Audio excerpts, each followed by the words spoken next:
Okay, this is a regular meeting of the Township of Washington in accordance with the requirements of the New Jersey statutes regarding open public meetings.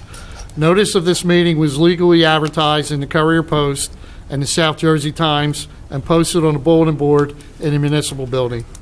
Fire exits are located through the two double doors to your left and right.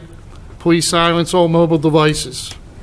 This meeting is being videotaped. Anyone who does not wish to be seen on television may be excused. This will be shown on Channel 9 and on Verizon Channel 36 every week, Sunday at 9, Wednesday at 7 p.m., Friday at 10 p.m., and Saturday at 10 p.m., and will continue until the next meeting. Flag salute. Pledge allegiance to the flag of the United States of America and to the republic for which it stands, one nation, under God, indivisible, with liberty and justice for all.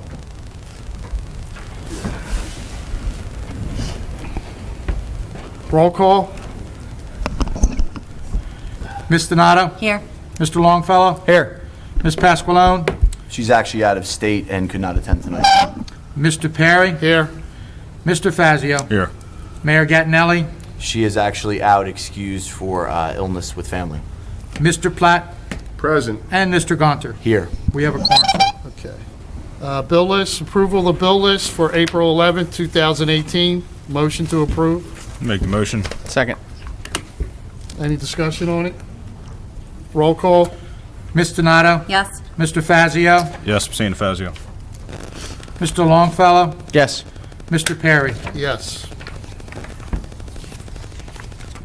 Minutes, approval of the regular minutes for March 28th, 2018. Motion to approve. Make that motion. I'll second. Discussion. Roll call. Ms. Donato? Abstain. Mr. Fazio? Yes. Mr. Longfellow? Yes. Mr. Perry? Yes. Approval of executive session meeting minutes for March 28th, 2018. Motion to approve the minutes. Make that motion. Second. Any discussion? Did you say? I'm sorry. Next second. I didn't hear it. I'm sorry. Roll call. Ms. Donato? Abstain. Mr. Fazio? Yes. Mr. Longfellow? Yes. Mr. Perry? Yes. Okay, moving on to ordinances. Ordinance 07, 2018, ordinance amending Chapter 260, Article 2 of the Code of the Township of Washington entitled Stopping, Standing, and Parking. This ordinance is up for adoption. Motion to open to the public. I'll make the motion. Second. All in favor? Aye. Okay. We're now open to the public on this ordinance.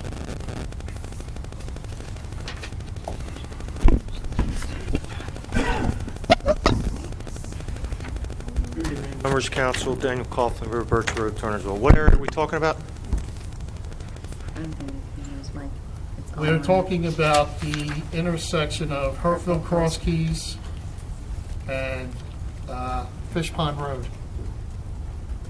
So I thought the existing ordinance basically covered the length and breadth of Herfield Cross Keys Road as it runs through Washington Township. It's already a no parking designation going both ways, isn't it? Apparently not where they're developing, so that's why they asked for the ordinance. Because it just seems superfluous. No, because apparently this area was a requirement of the planning board to have no parking along this particular frontage of where they're developing this project. So it's not superfluous, it's being added in, so it's clear and concise in the ordinance. So all of Herfield Cross Keys Road, as it runs through Washington Township from Route 47 to Monroe, to the border of Monroe Township, is already a no parking designation going both ways, except for that area? We missed that the first time, is what you're saying? So I don't know, that's not what I'm saying. All I'm telling you is the developer made this request as a result of their planning board approvals, and this is the ordinance that we're putting in. Like, we're doing something we don't need to. Thank you. Anyone else from the public wishing to speak on this ordinance? Seeing no one else, make a motion to close the public hearing on this ordinance. Motion. Second. All in favor? Aye. Okay.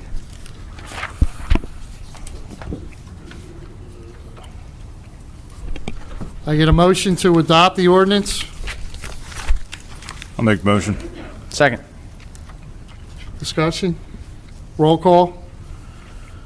Ms. Donato? Yes. Mr. Fazio? Yes. Mr. Longfellow? Yes. Mr. Perry? Yes. Motion carries, ordinance is adopted. Ordinance 09, 2018, ordinance extending the commercial industrial zoning designation to encompass the entire property known as Block 86, Lot 1.02. This ordinance is up for introduction. Motion to introduce. Make the motion. I'll second. Any discussion on the motion? Roll call. Ms. Donato? Yes. Mr. Fazio? Yes. Mr. Longfellow? No. Mr. Perry? Yes. Motion carries, ordinance is passed on first reading and introduction. Leo, when is this is going to have to be referred to the planning board? We anticipate, the planning board has a meeting the 17th of this month, as far as we know. Yes, sir. So The notices will go out. We should have it ready by the May 9th. for public hearing and final adoption consideration, May 9th? Yes, sir. Thank you. Okay. Resolutions. The following resolutions are by consent agenda and only require a vote for all listed. Each one must be read by title. If any member of the council wishes to have one removed and heard separately, they need to indicate it prior to the reading. Anybody? Kind of just, I need to abstain from 83, 84, and 85. Okay. I would just say when it comes to a vote, just abstain. Okay. You don't have an objection to be on the consent agenda, you just want to make note that you're going to abstain Yes, ahead I of abstain to Resolution 82, Resolution 83, Resolution 84. I'm sorry, not 82. Let's redo that. 3, 4, and 5. 83, 84, and 85. Okay. You have to read them all, and then he'll vote, and at the time of the vote, he'll vote that he's abstaining on those. So we got to vote on each one individually? No, you don't. Read them all together, then when That's what when I you do was the roll just, call, Mr. Fazio will abstain to the ones he's abstaining. just making sure. Resolution 079, 2018, resolution awarding contract for Omni Recycling. Resolution 080, 2018, resolution canceling taxes for a totally disabled veteran, Block 82.35, Lot 7.30.7, 35 Orion Way. Resolution 081, 2018, resolution approving large gathering application for St. John's United Methodist Church. Resolution 082, 2018, approving reduction of the performance bond for RBG Properties, 231 and 235 Delsey Drive Project,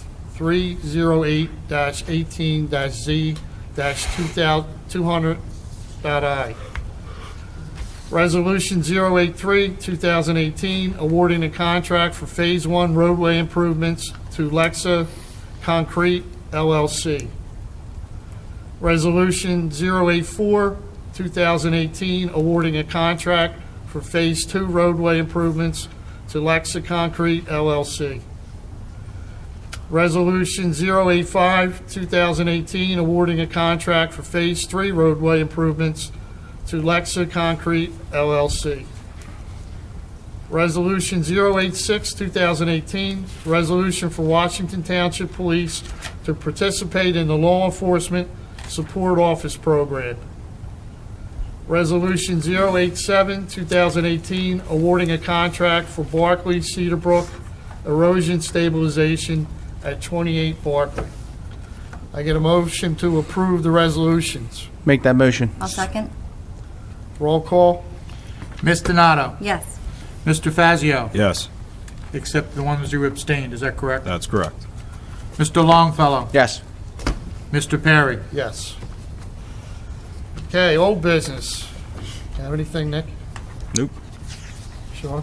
The only thing I'll reiterate is that this month is Earth Day. The Environmental Commission's has a variety of events. Probably the largest event still scheduled right now for the public is April 22nd, 12:30. We'll be opening the community garden in Washington Lake Park, so I'd encourage you all to come out.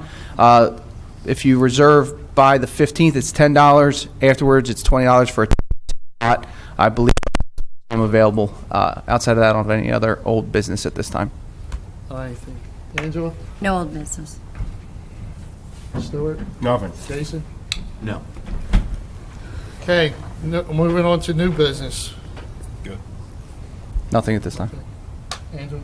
Just that we had met to discuss working on the 4th of July parade, so we are up and running and planning to have the 4th of July parade again this year on Wednesday, July 4th, 2018. And same setup and all as last year. We're going to do a T-shirt contest in the middle schools as well, just like we did last year. And we're looking to reappoint the members on the parade committee, I guess, at the next meeting and go from there. More updates to follow. Nothing, Mr. Perry. Reports? I'm good. I covered what I have. I'm good. What do you got?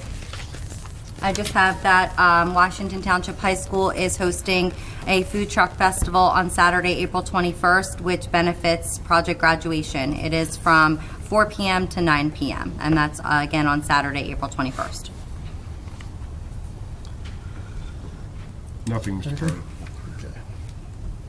All right, public participation. Please follow the public decorum posted and limit your comments to 5 minutes. Once you have completed your comments or questions, please take a seat. Council President will then ask if any member of the governing body or the designee wishes to address your comments or questions asked by the person who just spoke. Motion to open the public meeting. Make that motion. Second. All in favor? Aye. Okay, we are now open to the public.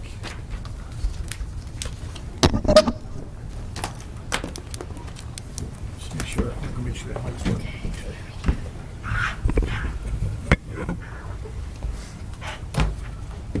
I know, I'm sure. No, I just want to make sure it's working, that's all, sir. I don't think it is. Is it? Here you go. Wow, you got to scream at this thing. Ladies and gentlemen, good evening. My name is Anthony Panto, 14 Jacqueline Place. I'm actually just calling, it's probably going to be more rhetorical than anything else, regarding Ordinance 009, 2018. As you probably know, for most of you who have been sitting on the dais, we're also part of the discussions that happened, I believe, in the fall of 2017 on this same matter. Again, there's a lot of other people who could speak so much more eloquently than I can on this matter, other than the fact that, to reiterate, if council is willing to open this up again, then council would be willing to kind of restructure, rezone that property for commercial development, regardless of all the data that has been supplied in the past with regard to the protection of the wellheads that sit in that zone. We've got a very long history, as all of you all know, with water issues in this town for the last 30 years. And considering, you know, the one spill that we're dealing with right now, cleaning it up with the Riggins and the big spill that we've had, you know, a number of years ago at the bus depot, you know, water is a primary source of life. It's incredibly important. And I think unless we're going to do something to literally protect that resource, you know, I see a waste of a lot of people's time to bring this matter up, and the danger that it would really bring to this town to actually develop that property. And believe me, I know that we need economic resources in this town. And as you know, I sit on that Economic Development Committee, and believe me, we're looking for resources in this town. But to develop that property that has such an important resource to the community, such as water, into this town, I think would be a very dangerous proposition, regardless of all the new technologies that might have been developed. I would ask you to really, you know, while your stay is here, to really think about, you know, what that really means, and are we going to really spend a lot of time and if the answer is yes, and we do change that zoning, and the danger that we're bringing to this town 20, 30 years from now, when you'll no longer be here, rather than trying to find ways to kind of protect that resource and find other opportunities for developers to come in, but protecting that really critical and valuable resource.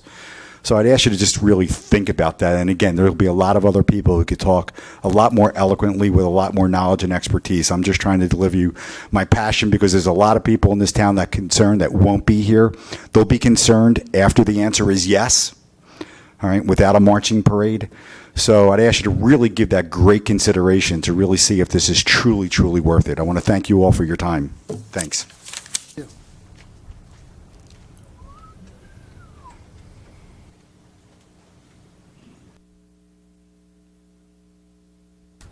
Good evening. Susan Pacewick, 2 Buna Court. My comment kind of piggybacks off the last gentleman. I understand that this ordinance is for the proposed Royal Farms gas station project that was previously proposed in 2017. When this was originally proposed, you had a number of residents come up here and convey their concern with petroleum and gas tanks being built on top of or near well and drinking water supply. The proposed project was defeated in court against the zoning board. That being said, I have 2 items.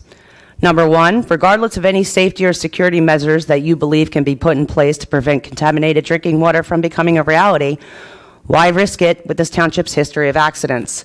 An accident which resulted in the contamination of the water would be harmful to the central nervous system, the kidneys, and the liver. Number 2, why bring this project to the table again, chancing the possibility of lengthy and costly litigation in court, only for it to be defeated again on the taxpayer dime, where only the lawyers make out? Please take these items into consideration. Thank you.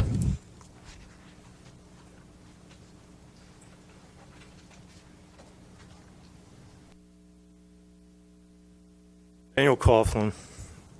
One spill, one accident, just one, will be catastrophic. If those petroleum products get into the wellheads. And there's also just incidental accidents that occur. Even cars have runoff. Cars that are going in and out of there, their radiators leak, they leak gas, they leak oil. Where do you think that's going to end up? Even if there isn't a catastrophic accident, that's going to wash into on top of the wellheads. We're not against Royal Farms coming here. We would love to have Royal Farms coming here. Just, they can't, we don't want them, anyone, not them. We don't want literally petroleum gas tanks being built right on top of our water supply. I mean, it just seems like common sense. I mean, what new facts have come to light? You don't look good to change your, collective mind so quick. If you still had questions about this, you should have tabled that ordinance and collected that information. You're now looking capricious. Like, you just, okay, I woke up this morning, I think I feel this way. I mean, we're talking about, like, our water supply, and we see this in the news. There was a documentary just on C-SPAN about they built, like, a nuclear contaminated landfill near a community. Guess what? The EPA came out, the business came out, there was never going to be a problem. They had all these safeguards in place. Right? And now everybody in the town's got cancer. Practically every single family is devastated by cancer. We can't afford this. Okay? So let's help Royal Farms find another decent location, that's just not on top of our wellheads. Very, very concerned. I also just want to talk briefly about enabling the police department to buy military-grade surplus. And that, whether that's necessary or not is really not my point. My point being, though, that there may be ramifications for that. They may need these officers that, they're going to have additional training. They may need additional officers they may need specialized officers if they're going to buy armored personnel, vehicles and et cetera, or different types of, military-grade weaponry. So please consider that too, that there might be additional costs than just allowing them to do that. The other factor there is how exactly, is that just going to come out of the police department's existing budget? I guess my point being that, like, say they were going to buy something that was $200,000 and they already had, would they just take that out of their own budget? Or, and I know that might be an extreme example, but some of that equipment could be very expensive. Or would they still have to come in front of council and approve a purchase like that? I think that would be, that they should do that. Because that way you can consider all those other ramifications that might fall into play, as far as buying that equipment. All right, thank you.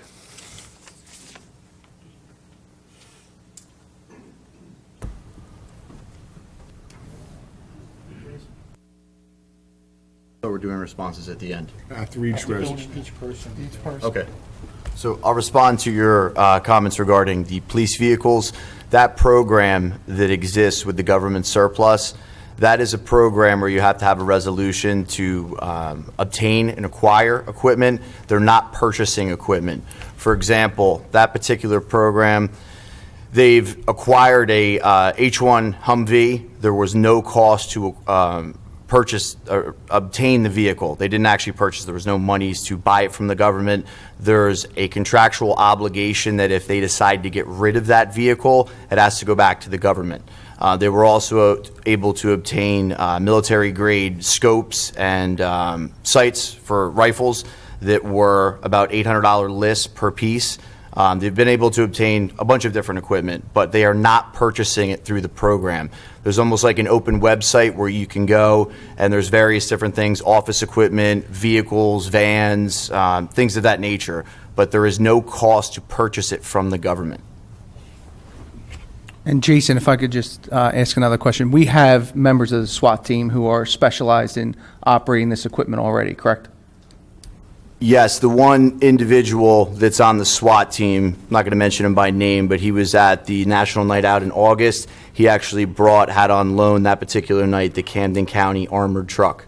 So he was there. That was on display that night. He had actually drove it there, so he is trained. That's correct. All right, thank you. Good evening. Rick Eckert, 25 Renfield Drive. So as you guys know, I was here for this last rezoning question, participated in the meetings prior to, presented a lot of testimony, a lot of evidence, was involved in a lot of fact gathering, and that issue was basically litigated here and finalized and voted down. And none of that, as far as I know, at least in terms of what we were involved in, has changed. So, the same questions in terms of how the zoning came about in the first place. We made the point and made the case that if there was a, quote, map error that needed to be interpreted by the zoning board, that map error probably went the other way. We presented testimony from the former council president and planning board chair who was here at the time when that stuff was done and remembers specifically the discussions about the wellhead issue and the issue that there had been a spill already. And that specifically that property, that needed to be corrected so that couldn't recur. So, a whole lot of things happened. This was sort of litigated, voted, and done. And I'm trying to understand the process, procedure, logistics of how this comes back so quickly. How many bites at this apple do we get? And I'm curious now that this has sort of also been litigated at the zoning board, I think is what I just heard.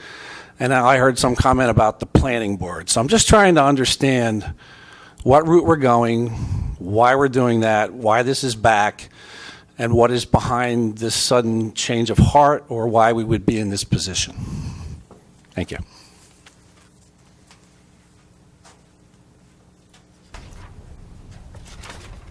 Mr. President, You have anything that else? addressed? As far as litigation is concerned, Rick, the zoning board interpreted the map that the entirety of the property was zoned CI.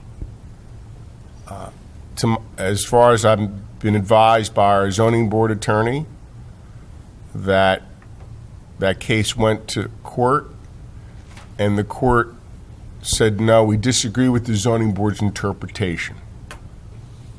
So that's the litigation, and that decision, I understand, is being appealed by the developer. But separate and apart from that litigation is this ordinance. And when it comes to, you're talking about things about how many times can something come up. So you're familiar with terms res judicata, and that applies when you're dealing with court cases or litigation. Once a matter is decided, you can't keep bringing it up over and over again. But as you know, the function up here is a legislative function. And a legislative body such as this can bring up legislation over and over again. Now, it's not really over and over again. It was done each year as a separate legislative session. So this ordinance was brought up last year, and now it's being brought up again this year. If you look at the body of the ordinances, they're different. The result is the same. It's taking the boundary line and adjusting it to encompass the entirety of the property. So separate and apart from the litigation, the planning reasons that are stated in the ordinance, and I don't know if you've read the ordinance or not, you can certainly get a copy of it tomorrow. I don't know if it was online already. It's online already. So this is a land use function where the governing body is saying we have a split lot zone.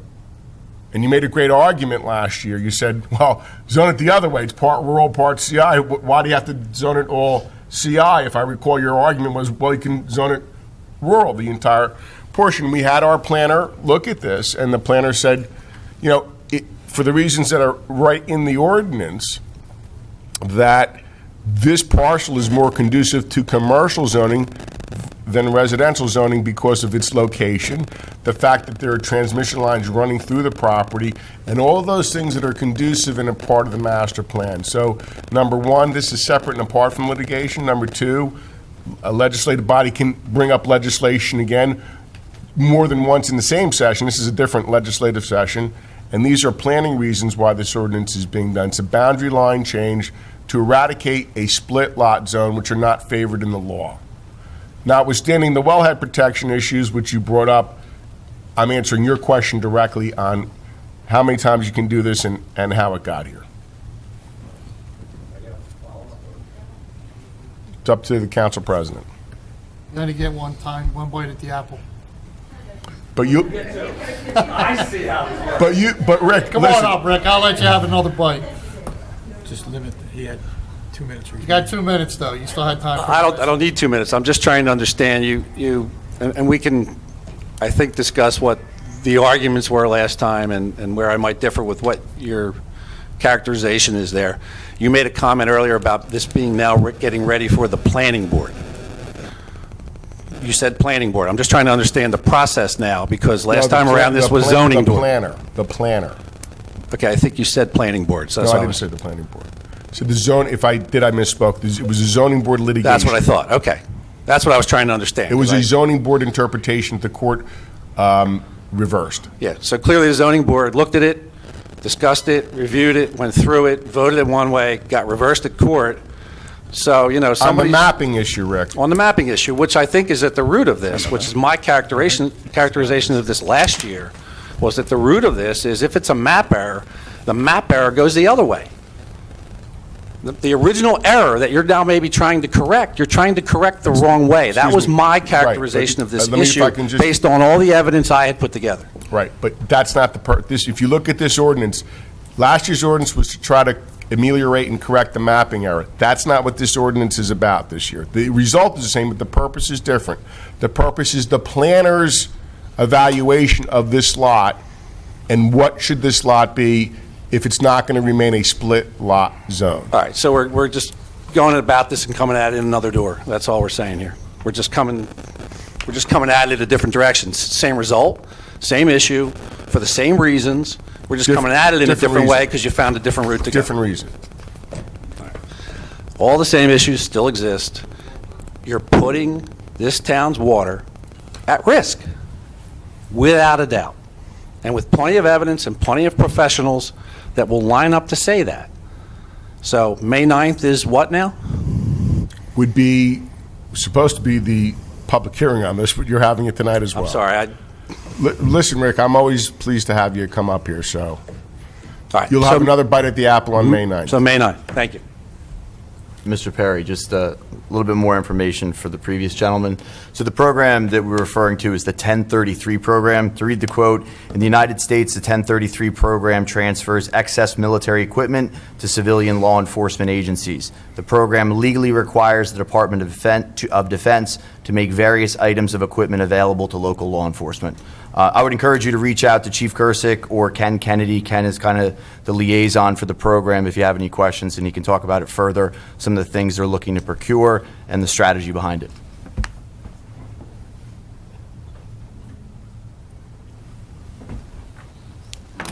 Mary Bam, Dew Court. Mine isn't quite, I agree with these guys, and I'll be here May 9th to hear what's going on, because it's really kind of scary that you would approve that after people have already proven that it shouldn't go through. But my only question tonight is, since when do we have somebody out here guarding the parking lot when we have council meetings? I've parked out here forever, and tonight I was told that I wasn't allowed to park here by somebody standing on our building who works for Kennedy. Is that normal?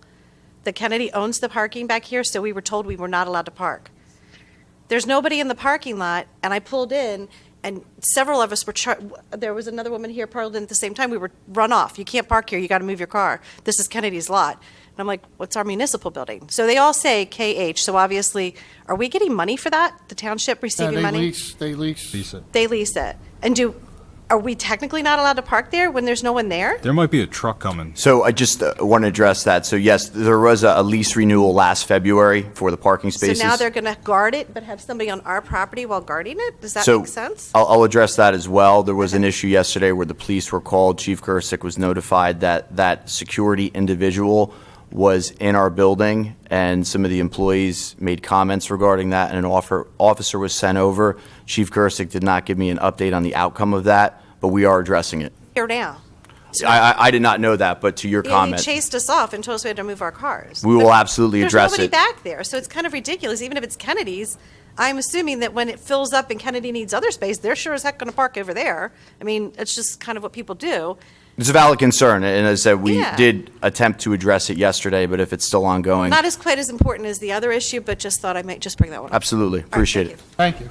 Thank you. Good evening, Chet Nowayski, Heritage Valley. I have an ask and I have a comment. My ask would be for some clarification.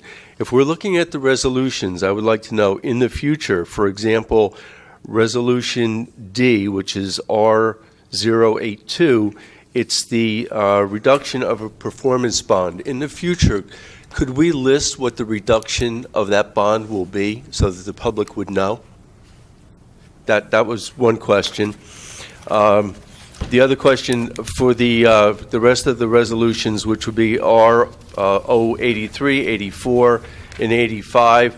Similar question on clarification because it just says Phase 1 roadway, Phase 2 roadway, Phase 3 roadway, and we have no idea what roads or access corridors that pertains to.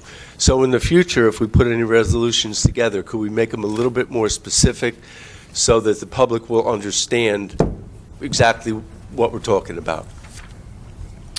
My comment, and I hate to beat a dead horse, but once again, on 009-2018, that would be the Royal Farms proposed project. I'd like to just say that the only people right now that are going to make out on this project are the lawyers, because we've already had one litigation and we've gone through that, and it's my understanding that if we change this and change the zoning and Royal Farms is going to be building on that site, then the parent company of Riggins is going to come after us, after the town, because there's already an ordinance that says that you cannot have one gas station that close to another gas station. So we're only asking for problems there again. And once again, the only people that are going to make out on the whole deal is the lawyers. I have what might be a solution, and I would just like to pose that right now. Rather than having Royal Farms occupy that site, there is another site which would be the perfect site in Washington Township for Royal Farms. And I'm talking about the old Watson turkey plant. The building has been on fire a number of times. It's in terrible shape. It's derelict. It's dangerous. Kids can go in there, climb over the fence, and Lord knows what's going to happen. Whenever it rains, the loading dock areas fill up with water, and once the summer comes, I mean, that's going to be a breeding ground for mosquitoes. Rats are probably going to love to swim in that thing. And the whole area is horrible right now. The perfect footprint that fits the dynamic of what Royal Farms is looking for is to put down their convenience store / gas station in an area that would be the closest footprint to an existing Wawa of the same configuration. Right down the road from where the old turkey plant is right now is the Wawa convenience store and gas station. That is the exact place that Royal Farms would want to be next to. Now, I'm not a big fan of abatements or anything like that, but I'll give Mr. Longfellow a little bit of credit on this one. At a last environmental meeting, I talked to him about that, and he said that there might be something in the works on that. If we use township money to knock down that entire complex over there, we could put a lien on the property, and then when Royal Farms comes in, I'm sure that we could make a deal with Royal Farms, and we'd be killing two birds with one stone. We'd be getting rid of an eyesore and a danger, and we'd be bringing new business into Washington Township. That would be my comment. Thank you so much. Thank you. Just want to address a couple of the comments made, if I can, Council President. Chet, with respect to the bond reductions in the resolutions, in the body of the resolution, the amount of the existing bond and its reduced amount are in the resolution itself.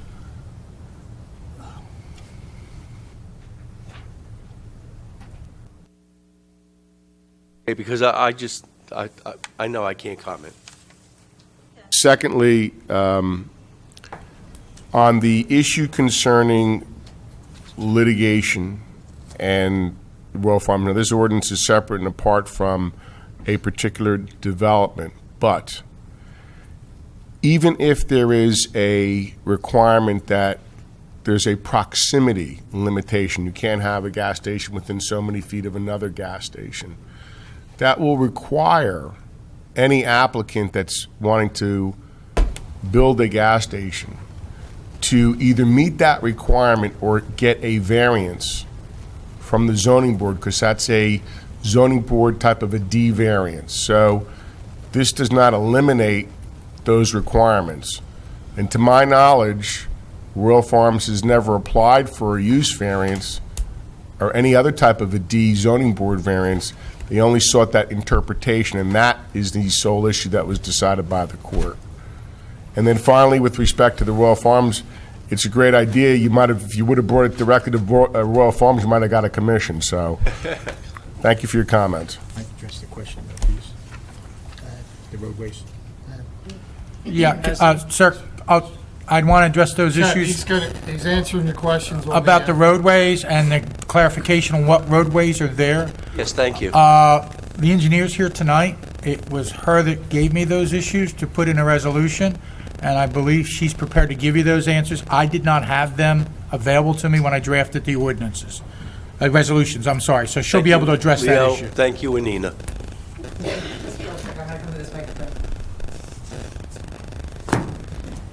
It is very typical I don't know if this is on or not. Can you hear me okay? Okay. So, Chet, just realistically, when there's multiple roads, we don't put the list of the roads in the project titles. The project title of the road and the contract is what actually goes in the resolution. We can go over the list of each individual roads if anyone needs to, and I'm happy to go over it with you. But I will tell you that every resident on the roads in there were all notified via letter. So any of the residents impacted actually already know.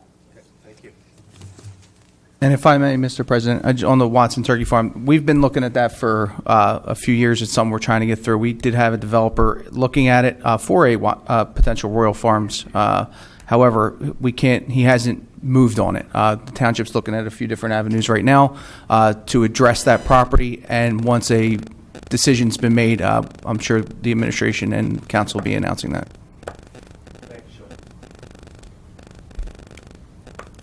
Masney, 30 Stratton Lane. For Resolution D, I just don't understand why we're using this company because it has an F rating by the Better Business Bureau. My question is, why can't we do any better than that? Which resolution? 82. And what do we touch?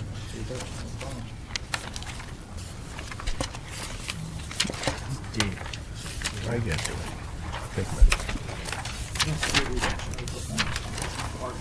RBG Properties is not a township affiliated business, is that correct, Anita? Correct. This is a bond reduction for their property. Right, the township did not hire RBG, a developer hired RBG to develop this land, so it's actually a bond just to protect the township against RBG properties.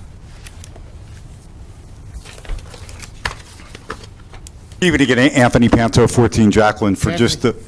Yes. Anthony, come up to the Oh, podium. pardon me. Oh, thank you kindly. Anyone else from the public wishing to speak? Seeing no one, motion to close to the public? Make that motion. Second. All in favor? Aye.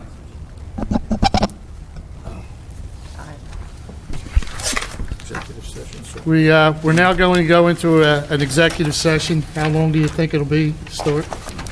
Probably about 20 to 30 minutes, and I doubt there will be any action taken following the resolution for our fine cameraman and IT. So, Okay. but we will be back out when it's over to adjourn the meeting.